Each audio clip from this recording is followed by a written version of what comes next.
बहुत समय पहले की बात है। एक बार एक गांव में एक किसान रहता था। उसके पास बहुत सी बकरियां थी। वह बकरियों को पालता था और वहीं उसकी रोजी रोटी का साधन थी। एक बार उसको एक शेर का बच्चा मिला। उसने शेर के बच्चे को पाल लिया। धीरे धीरे शेर बड़ा हुआ।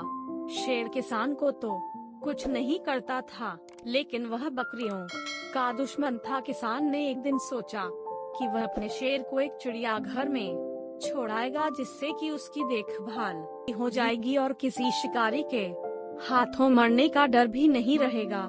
साथ ही उसको कुछ पैसों की आवश्यकता थी, तो उसे एक बकरी भी बेचनी थी।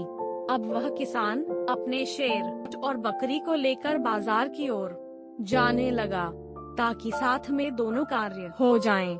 किसान के सामने शेर बकरी को कोई हानि नहीं पहुंचा सकता था। किसान ने साथ में कुछ घास भी रख ली बकरी के लिए।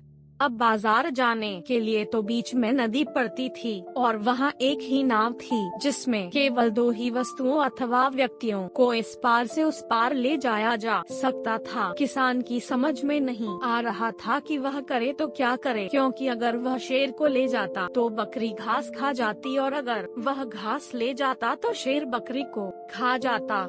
बहुत देर सोचने के बाद उसे एक युक्ति सूझी। वह पहले बकरी को अपने साथ ले गया और उसे उस पार छोड़ आया। फिर वह नदी के इस पार आ गया। इस बार वह शेर को नाव में बैठकर नदी के उस पार ले गया, लेकिन आते वक्त बकरी को वापस ले आया। फिर वह बकरी को छोड़कर घास को शेर के पास ले गया और अंत में वापस आकर बकरी को भी उस पार ले गया। इस प्रकार उसने अपनी सूझबूझ से तीनों को नदी पार कराया और